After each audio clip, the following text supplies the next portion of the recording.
Bom dia, queridos ouvintes. Aqui quem fala é o Diácono Rogério. Bom dia, pastor Natanael. Bom dia a toda a equipe. Temos muitas perguntas, pastor. Nosso ouvinte Fernando nos formulou uma. Se poucos são os que se salvam, então podemos concluir que o plano da salvação proposto por Deus, Pai, é falho? E aí ele também complementa. O plano da reencarnação não parece mais lógico? Bom, queremos dizer ao Fernando que a Bíblia declara que Deus é fiel. Está em 1 Coríntios, capítulo 1, versículo 9. Logo, plano nenhum de Deus falha. Ele expõe a sua proposta, o homem aceita ou recusa. O prejuízo é daquela pessoa que não aceita as condições de Deus. Agora, no livro de Lucas, capítulo 13, versículo 23 a 24, foi feita a Jesus uma pergunta mais ou menos como a do Fernando. Veja o que perguntaram para Jesus. E disse-lhe um: Senhor, são poucos os que se salvam?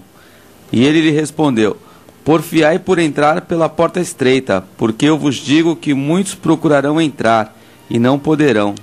Então aí está, Fernando. Jesus respondeu à pergunta, não dando um número volumoso, um número alto de pessoas que se salvam. Porém, ele fez uma pergunta direta à pessoa. E você? Você que pergunta sobre a salvação de outro, você já está salvo? Hein, Fernando? Você das pessoas poucas que se salvaram, o que se salvou ao aceitar Jesus Cristo como Salvador, não esqueça de que em Apocalipse 3:20, estou à porta e bato, se alguém ouvir a minha voz e abrir a porta, entrarei em sua casa, cearei com ele e ele comigo. Agora, você fala da plano da reencarnação, isso não existe. Existe teoria da reencarnação. Agora pense no seguinte, Fernando, como pode ser castigado uma pessoa por falta cometido noutra vida, das quais ele não tem a mínima lembrança? Vamos dizer que ele gostaria de se corrigir. Só que segundo a lei kármica pregada por Allan Kardec, ele não tem lembrança de nada do que ocorreu. Ele não sabe que pecados cometeu, que erros ele praticou. Como é que ele vai se arrepender? Agora você pense bem. A pessoa, segundo o ensino kardecista, a pessoa vai nascer ou encarnar tantas vezes quantas forem necessárias para, por fim, se tornar um espírito puro. Por que, na cruz do Calvário, quando o ladrão perguntou para Jesus, Senhor, lembra-te de mim que quando entrares no teu reino, Jesus, talvez se fosse alimentasse a ideia reencarnacionista, ele diria, olha, você tem que voltar muitas vezes, pagar seus pecados desta existência, porque você está até sendo crucificado pelos seus crimes. Seu karma é penoso. Então você agora não pode entrar no reino dos céus. Você tem que voltar e se arrepender de tudo que você fez. Só que você não vai ter lembrança de nada, segundo o ensino do reencarnacionista.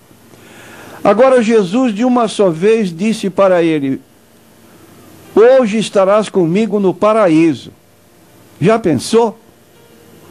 Numa só existência, sem precisar retornos, para se arrepender de pecados que não tem lembrança e acumulando novos pecados. Você acha que isso é oportuno? Quando numa só vida Jesus Cristo apaga todos os nossos pecados, como diz 1 João 2, versículos 1 a 2, há uma orientação para que não pequemos. Meus filhinhos, estas coisas vos escrevo, para que não pequeis. E se alguém pecar, temos um advogado para com o Pai, Jesus Cristo o justo. Aí está, temos um advogado para com o Pai, Jesus Cristo o justo.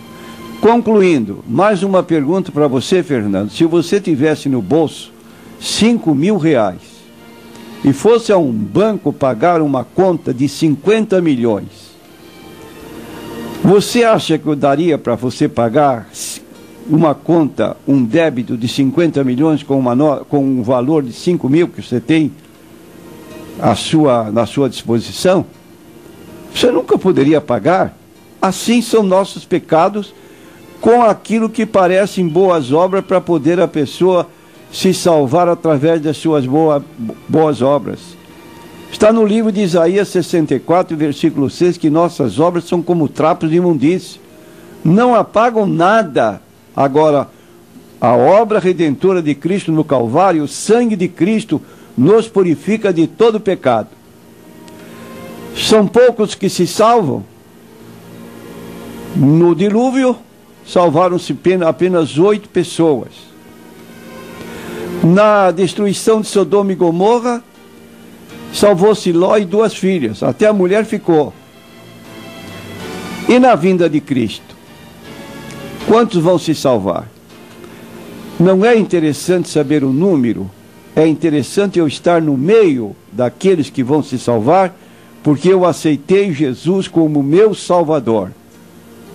Se outros não querem, é o problema deles. Pastor, o nosso ouvinte José, ele cita o texto de Isaías, capítulo 9, verso 7, e faz a pergunta: em que sentido o reino de Deus crescerá para sempre? Eu vou estar lendo, pastor. Do incremento deste principado e da paz não haverá fim, sobre o trono de Davi e no seu reino, para o firmar e o fortificar em juízo e em justiça, desde agora para sempre. O zelo do Senhor dos Exércitos fará isto. Nós queremos dizer que no nascimento de Jesus, em Lucas, capítulo 1, nós vamos encontrar o anjo Gabriel dando informações a Maria sobre o nascimento de Jesus, dizendo o seguinte: Maria, não temas, porque achaste graça diante de Deus, e eis que em teu ventre conceberás e darás à luz um filho, e por-lhe-ás o nome de Jesus. Este será grande, será chamado Filho do Altíssimo, e o Senhor Deus lhe dará o trono de Davi seu pai, e reinará eternamente na casa de Jacó, e o seu reino não terá fim. Então, examinando o livro do Apocalipse, no capítulo 19, nós vamos notar a segunda vinda de Cristo com a igreja glorificada, e Jesus vem montado num cavalo branco. E a identidade desse personagem montado no cavalo branco identifica essa pessoa como sendo o Senhor Jesus. Vamos ler 19 de Apocalipse, versículo 11. E vi o céu aberto, e eis que um cavalo branco, e o que estava sentado sobre ele chama-se Fiel e Verdadeiro, e julga e peleja com justiça. E os seus olhos eram como chama de fogo, e sobre a sua cabeça havia muitos diademas, e tinha um nome escrito que ninguém sabia senão ele mesmo. Estava vestido de uma veste salpicada de sangue, e o nome pelo qual se chama é a Palavra de Deus. E seguiam-nos nos exércitos no céu e em cavalos brancos, e vestidos de linho fino, branco e puro. E da sua boca saiu uma aguda espada, para ferir com elas as nações. E eles a regirá com vara de ferro. E ele mesmo é o que pisa o lagar do vinho, do furor e da ira do Deus Todo-Poderoso. E no vestido e na sua coxa tem escrito este nome: Rei dos Reis e Senhor dos Senhores. E vi um anjo que estava no sol, e clamou com grande voz, dizendo a todas as aves que voavam pelo meio do céu: Vinde e ajuntai-vos à ceia do grande Deus, para que comais a carne dos reis, e a carne dos tribunos, e a carne dos fortes, e a carne dos cavalos, e dos que sobre eles se assentam, e a carne de todos os homens livres e servos, pequenos e grandes. E vi a besta e os reis da terra, e os seus exércitos reunidos, para fazerem guerra àquele que está sentado sobre o cavalo e ao seu exército. E a besta foi presa, e com ela o falso profeta que diante dela fizeram os sinais, com que enganou os que receberam o sinal da besta e adoraram a sua imagem.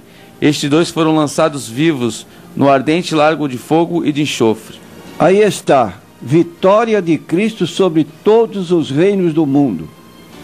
Os reis da terra, seus exércitos reunidos para fazerem guerra àquele que estava sentado sobre o cavalo e ao seu exército. A besta, que é o anticristo, foi preso, com ele o falso profeta. Capítulo 3 do Apocalipse fala de duas bestas. E todos que adoraram a imagem foram lançados, esses dois, vivos no ardente lago de fogo, que é o inferno. No capítulo 20, versículos 1 a 3, nós lemos agora a prisão de Satanás e o reinado de Cristo sobre a terra. E vi descer do céu um anjo que tinha a chave do abismo e uma grande cadeia na sua mão. Ele prendeu o dragão, a antiga serpente, que é o diabo e Satanás, e amarrou-o por 1000 anos, e lançou-o no abismo, e ali o encerrou, e pôs selo sobre ele, para que mais não engane as nações, até que os 1000 anos se acabem, e depois importa que ele seja solto por um pouco de tempo. E vi tronos, e assentaram-se sobre eles, e foi-lhes dado o poder de julgar, e vi as almas daqueles que foram degolados pelo testemunho de Jesus e pela palavra de Deus, e que não adoraram a besta, nem a sua imagem, e não receberam o sinal em suas testas, nem em suas mãos, e viveram e reinaram com Cristo durante 1000 anos. Então aqui está o reinado mileniar do Senhor Jesus Cristo, 1000 anos, e nesse período então é que vai se cumprir a palavra de Isaías 9:6, 9:7, e vamos ler como será esse período de paz mundial na governança daquele que é chamado Rei dos Reis e Senhor dos Senhores. Isaías capítulo 2, versículo 2 a 4, dá uma ideia de como será o reinado de Cristo aqui na terra. E acontecerá nos últimos dias que se firmará o monte da casa do Senhor no cume dos montes, e se exalçará por cima dos outeiros, e concorrerão a ele todas as nações. E virão muitos povos e dirão: Vinde, subamos ao monte do Senhor, à casa de Deus de Jacó, para que nos ensines o que concerne aos seus caminhos, e andemos nas suas veredas. Porque de Sião sairá a lei, e de Jerusalém a palavra do Senhor. E ele exercerá o seu juízo sobre as gentes, e repreenderá a muitos povos. E estes converterão as suas espadas em enxadões, e as suas lanças em foices. Não levantará espada nação contra nação, nem aprenderão mais a guerrear. Aí está uma parte do que será o reino mileniar de Jesus Cristo aqui na terra. Então, em que sentido o reino de Deus crescerá? Na forma como nós estamos descrevendo, com base no livro do Apocalipse, profecias de Isaías capítulo 11, versículos 1 a 10, Isaías 35, versículos 1 a 10, que cada pessoa que nos ouve pode ler, porque é um tempo alongado de leitura bíblica que pode ser feito pelo nosso ouvinte. O nosso ouvinte NQE, a IEPaz é pentecostal? E como identificar se uma igreja é pentecostal, pastor? A IEPAS é pentecostal, mas é um pentecostal equilibrado. Não é desse tipo de neopentecostal que vale tudo. Desculpe a nossa colocação, sem ofender ninguém, mas somos muito equilibrados, primamos pelo estudo da palavra de Deus. Pelo menos os nossos líderes são pessoas estudiosas da Bíblia Sagrada. Agora, queremos dizer que uma igreja pentecostal, quando ela admite, crê, que os sinais que se operaram nos dias de Jesus, nos dias dos apóstolos, como relata o livro de Atos dos Apóstolos, que é a continuação da pregação do Evangelho, e segundo alguns dizem até que, embora o livro de Atos termine no capítulo 28, a atividade dos seguidores de Cristo está continuando. Qual é a base bíblica? Marcos 16, versículos 15 a 17, mostra que quando Jesus mandou pregar o Evangelho, ele disse que haveriam sinais que se seguiriam. E disse-lhes: ide por todo o mundo e pregai o Evangelho a toda a criatura. Quem crer e for batizado será salvo, mas quem não crer será condenado. E estes sinais seguirão aos que crerem. E em meu nome expulsarão os demônios, falarão novas línguas, pegarão nas serpentes, e se beberem alguma coisa mortífera não lhes fará dano algum, e porão as mãos sobre os enfermos e os curarão.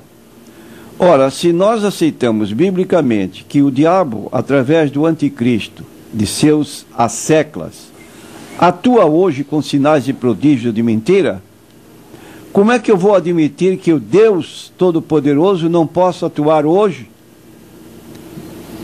como atuava nos dias antigos?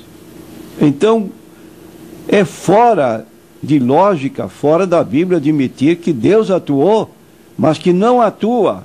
Hoje ele é, como dizemos com base em Hebreus 13:8, Jesus Cristo é o mesmo ontem, hoje e eternamente.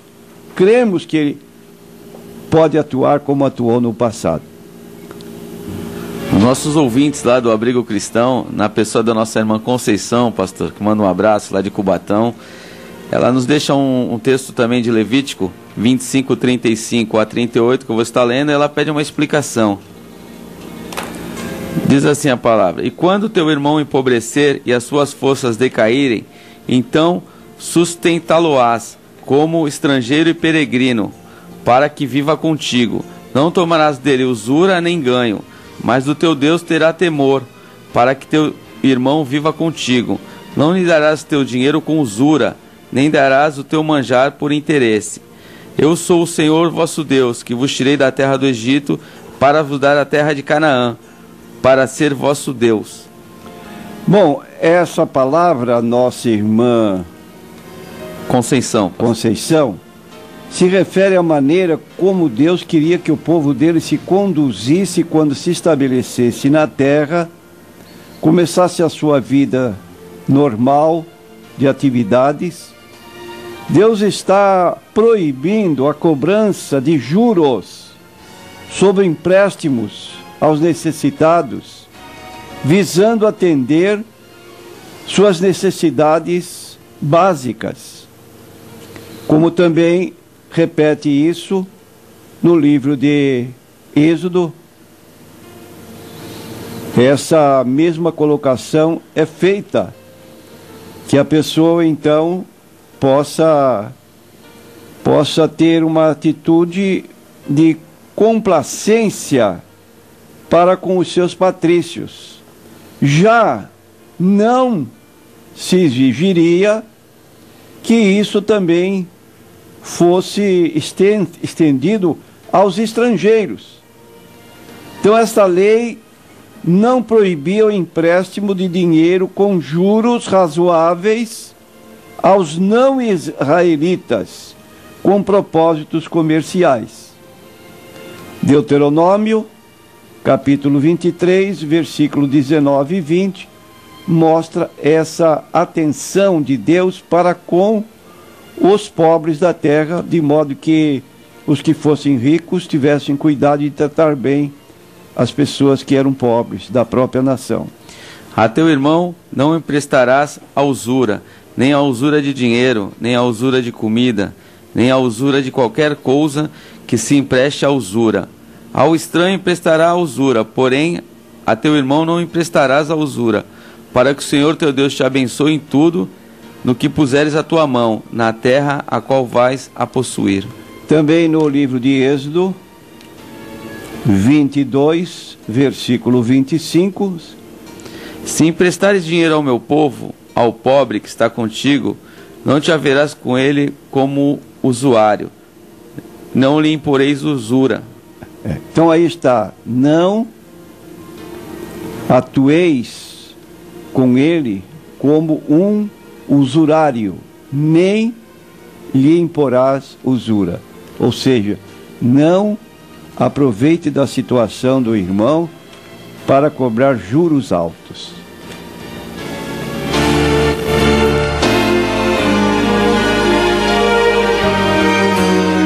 Irmão, pastor Natanael, um ouvinte NQI, uma pergunta bem que as pessoas costumam fazer com muita frequência: se quando nós estivermos no céu, iremos reconhecer os nossos parentes? Sem dúvida. Quando Jesus disse em João 14, 2 e 3, na casa de meu pai há muitas moradas, essa expressão casa do pai é como nós às vezes nos reunimos em família. Todos juntos, irmãos, irmãs, filhos, netos. É uma família grande, toda sentindo bem porque todos estão juntos. E a casa do pai é isso.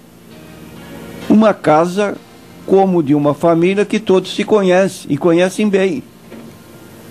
Logo, no céu, nós viveremos neste ambiente de fraternidade como irmãos em Cristo, nos conhecendo reciprocamente.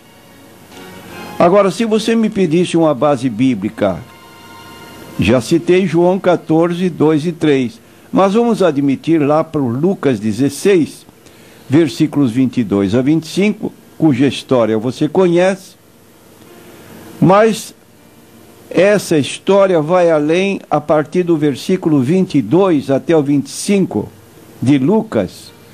Vemos como pessoas aqui na terra que se conheciam, também se conheciam no além-túmulo. E aconteceu que o mendigo morreu, e foi levado pelos anjos para o seio de Abraão. E morreu também o rico, e foi sepultado. E no Hades ergueu os olhos, estando em tormento, e viu ao longe Abraão e Lázaro no seu seio. E clamando disse: Pai Abraão, tem misericórdia de mim, e manda a Lázaro que molhe na água a ponta do seu dedo, e me refresque a língua, porque eu estou atormentado nesta chama. Disse, porém, Abraão: Filho, lembra-te de que recebeste os teus bens em tua vida, e Lázaro somente males. E agora este é consolado e tu atormentado. Então aí nós temos o rico falando, pai Abraão, reconhecendo. E também reconhecendo aquele que fora pobre na terra, Lázaro. Pede a pai Abraão, manda que Lázaro venha com a ponta do seu dedo molhada e me refresque a língua, porque estou atormentado nesta chama. Da maneira como este homem tratou Abraão de pai, ele tratou esse homem rico de filho. Filho, lembra-te de que recebeste os teus bens em tua vida. Lázaro males, agora ele é confortado, consolado e tu atormentado. Então haverá reconhecimento no céu. Disse Jesus que vamos nos sentar com Abraão, Isaque e Jacó. Esses patriarcas do Antigo Testamento estarão presentes e nós os reconheceremos. Mas como diz certos irmãos, quem é a primeira pessoa que você quer ver lá no céu? A primeira pessoa é aquela que deu a vida por nós, Jesus Cristo, que sendo Deus se fez homem e achado na forma de homem, foi até a morte e a morte de cruz. Estará lá no céu e nós o veremos.